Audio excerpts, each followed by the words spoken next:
The year is 1900, and on a spring day a Greek sponge diver is about to disappear below the sparkling blue waters of the Aegean Sea.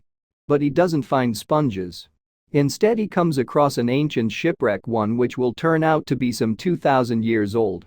In the following months and years, the underwater site yields a treasure trove of ancient artifacts.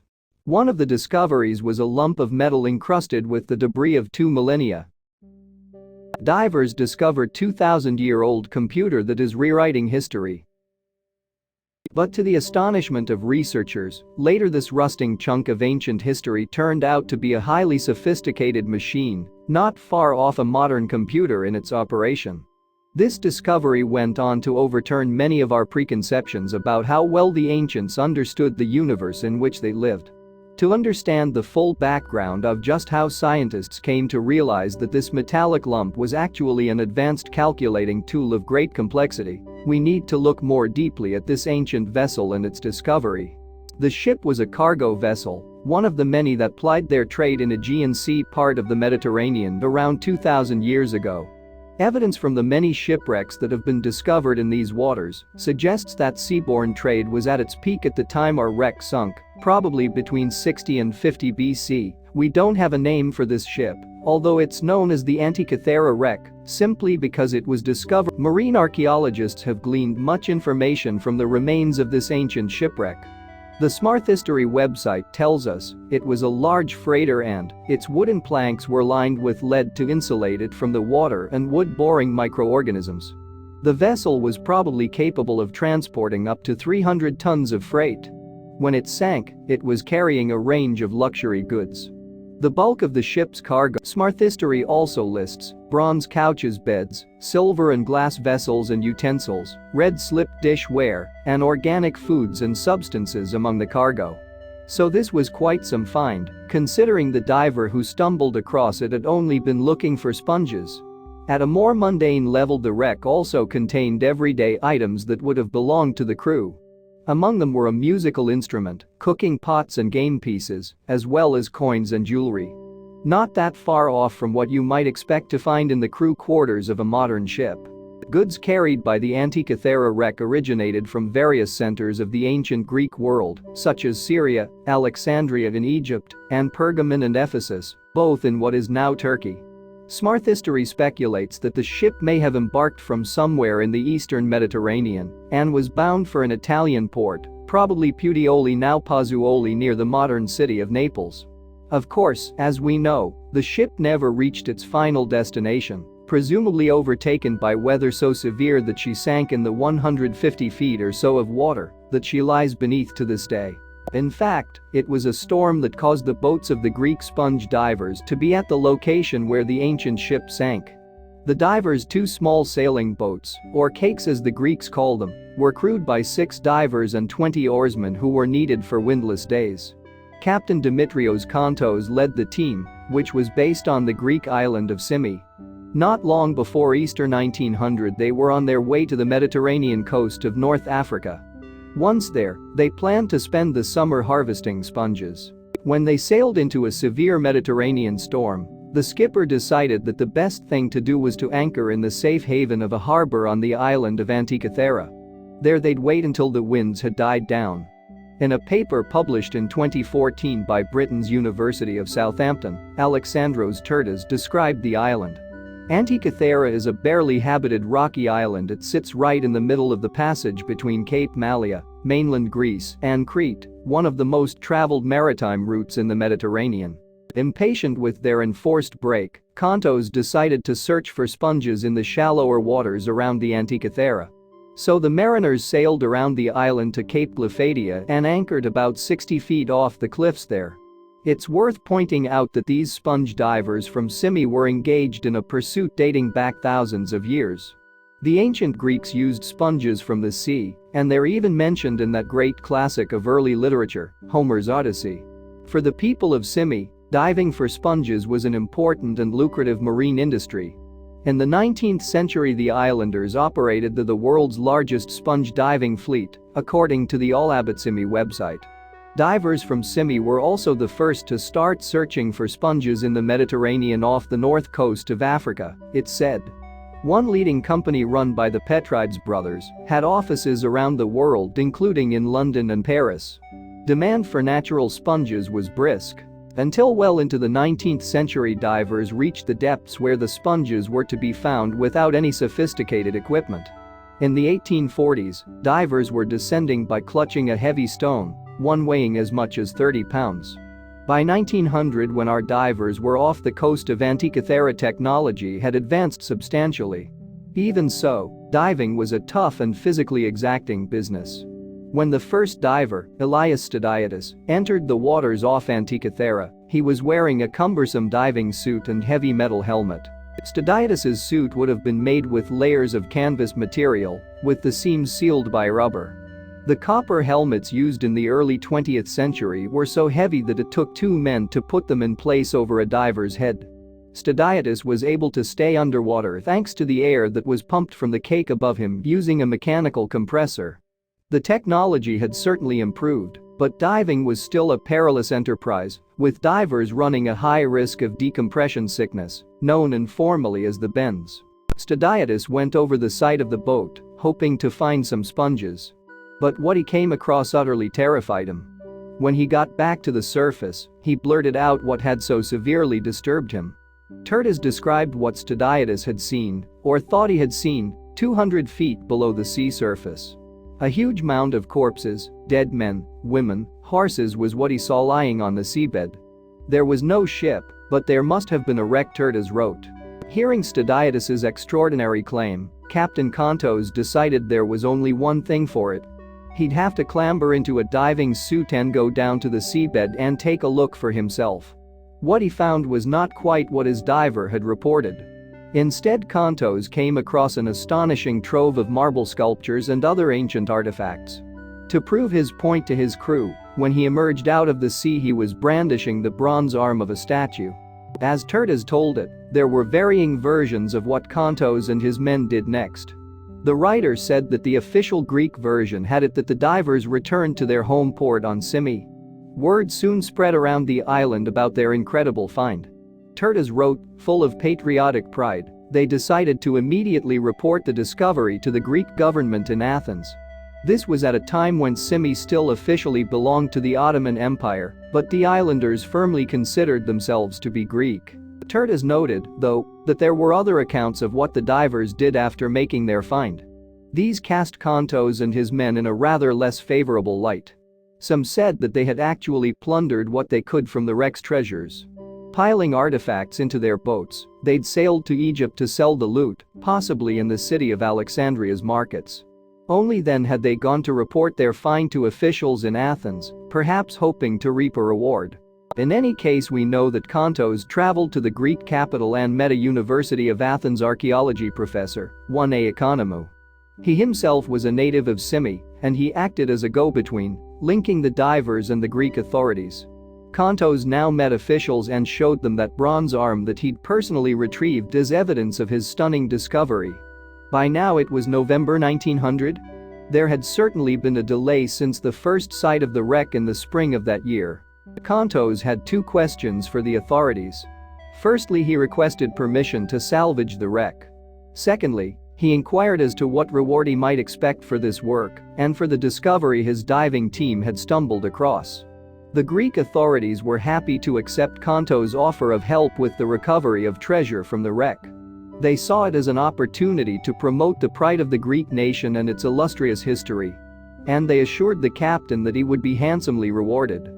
The Greek government now sent a naval ship to the site of the wreck off the coast of Antikythera to assist the sponge divers in their salvage task.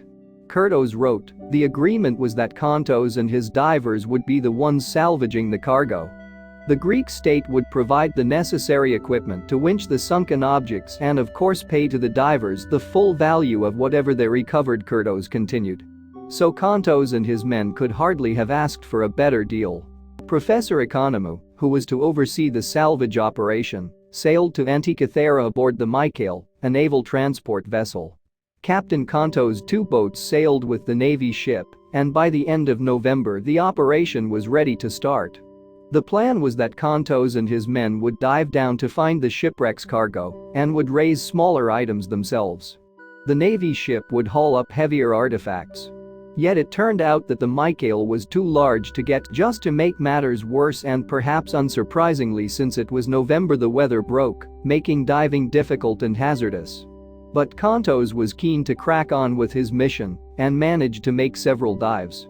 The divers recovered a variety of smaller items such as a sword, 2 marble statues and a bronze head, which were sent to Athens aboard the Michael.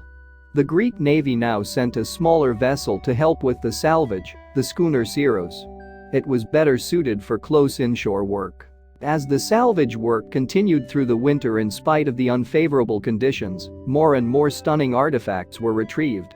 These included a bronze lyre, marble statues of horses and men, and a massive marble bull. The operation was not without mishap. At one point, a large marble horse was secured by a chain harness and winched up. But as it broke the surface, its chains broke free and the horse fell back underwater. It slid down the sloping shelf where the shipwreck lay, and the divers could no longer reach it. As the divers continued their arduous work, they began to find the conditions intolerable. After months of continuous diving, in March 1901, the men demanded that they should be allowed a month's break. The senior Greek government minister Spiriton Stace tried to encourage the men to continue work by offering extra pay. But the divers had had enough and they went on strike. By April, they'd agreed to get back to work. But then a tragic accident intervened to halt the work again. George Kritikos, one of the Simi divers, ascended too quickly from a dive. He had a severe attack of the bends, the painful condition caused when a diver comes up from the seabed too quickly to decompress properly. In fact, this case of the bends proved to be fatal for the unfortunate Kritikos. Naturally enough, the divers now demanded another break, as well as an improvement in the safety regime. Stace reacted by threatening to hire a team of Italian divers to replace the Greeks. Eventually, the Simi men and the authorities managed to reach an agreement and diving recommenced. But later in the summer, the project would come to a halt. It was felt that the divers had retrieved as much as they could from the wreck. All the same, some of those involved in the operation firmly believed that there were more artifacts lying at the bottom of the sea. But for now, there would be no more salvaging. As Terdes wrote, whatever the negative aspects of the operation, on the whole it was a success. A great success actually, and that is how it was treated by almost everyone. This was the first archaeological survey of a wreck, and it had yielded far more than anyone could have expected. But at this point back in 1901, nobody had yet even identified what would turn out to be by far and away the most significant and exciting find that had been dragged from the 2,000-year-old wreck. Everything that had been salvaged from the sea off Antikythera was put in storage at the National Museum in Athens. There it would be examined, catalogued, and conserved. Bronze artifacts were bathed in clean water to desalinate them and treated with chemicals. Conservators painstakingly chiseled off encrustations on the marble statues. But as Terdes put it, the real star of the Antikythera wreck was yet to be found. And it was, as the story goes, a find of good fortune. Terdes quotes from a contemporary newspaper report from May 1902, which describes a visit to the museum storeroom by the senior politician we met earlier, Stace. The paper reported that Mr. Stace saw some scattered bronze fragments. The story continues, after closely examining one of them, he identified in it a fragmentary gear, the dented edge of which was clearly visible. Mr. Stace found more fragments and managed to assemble a plaque on which the entire gear was visible. The legendary Antikythera machine had finally been discovered, although it would be decades before its true purpose would be recognized. But it immediately triggered a storm of interest among both researchers and the public. Right from the start, several scholars, not necessarily archaeologists, tried to interpret this unique find in an attempt to solve the wreck's mystery, Terdes wrote.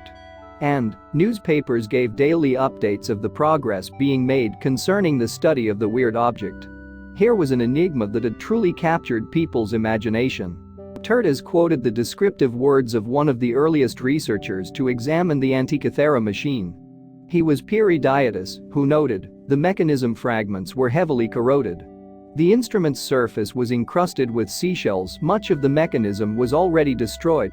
So there was no doubt that the task of identifying the purpose of this enigmatic and intriguing gadget was going to be far from easy.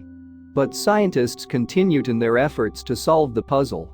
Eventually 82 separate fragments of the machine were identified. According to Jennifer Ouellette writing in 2021 for the Ars Technica website, these parts were originally housed in a wooden box roughly the size of a shoebox, with dials on the outside, containing a complex assembly of gear wheels within.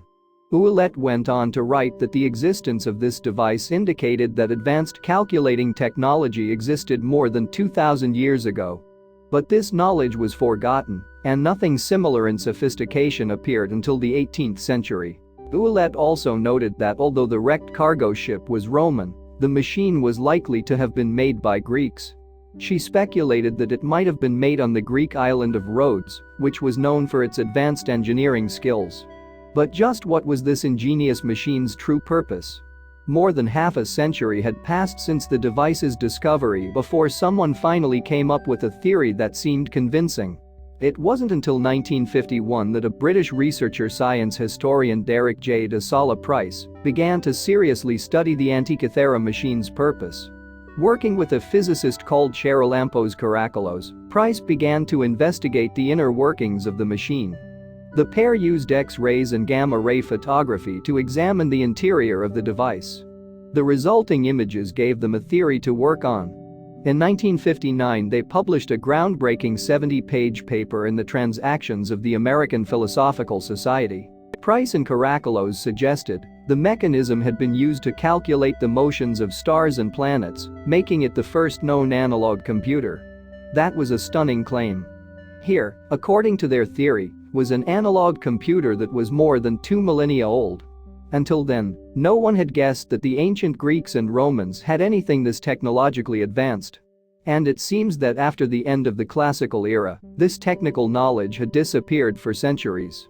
Another 3 decades would pass before more detailed information about the precise workings of the Antikythera machine emerged. In 2002, Michael Wright, a curator at London's Science Museum, created finer X-ray images of the Antikythera machine. He did this by using an advanced technique called linear tomography. Ouellette reports that Wright concluded that the device was specifically designed to model epicyclic motion. That is, the movement of the stars and planets through the heavens. For the Greeks, the movement of celestial bodies was centered on the Earth. It wasn't until the great Polish astronomer Copernicus informed the world in 1514 that our planet actually rotated around the sun, not the other way around. The term for that ancient Earth-centric view is epicyclic. But given the state of knowledge some 2,000 years ago, the machine was a stunning achievement. Its complex system of gearing allowed it to predict the movement of planets and stars in the skies with surprising accuracy. But Wright noted that while the device could indicate the paths of the Moon, the Sun, Mercury, and Venus, it did not include the motions of Saturn, Mars, or Jupiter. This was a puzzle, since the existence of those planets was certainly known in the classical era. Wright wondered if in fact the entirety of the machine had not been recovered from the Antikythera wreck. He thought that the device might have had an entire extra level which had been lost. Wright also believed the Antikythera machine could be used to predict the time of eclipses. He went so far as to build a reproduction of the Antikythera mechanism, stacking the gears like layers in a sandwich, Ouellette wrote. Ouellette continued, by winding a knob along the side of the reproduction, the various celestial bodies could be made to advance and retreat to determine their positions on any chosen dates. So Wright's model showed that the Antikythera machine had an extraordinary level of sophistication.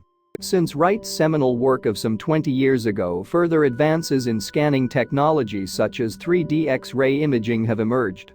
These have given researchers more detailed knowledge of the workings of the Antikythera machine. Armed with this new knowledge, Ouellette reported that scientists had been able to confirm the complexity of the device. It was now clear that it was an astronomical computer. If you really want to appreciate the complexity of the Antikythera machine, it might come as something of a surprise to learn that LEGO can help. In 2010, the magazine Nature commissioned the building of a working replica of the machine using the plastic construction kit. You can see the result of this on YouTube. Searching LEGO Antikythera mechanism will take you there. And we're pretty sure that if you take a look at this short film, you will be utterly astonished by the sheer complexity of this ancient Greek gizmo. Thanks for watching, and don't forget to like and subscribe.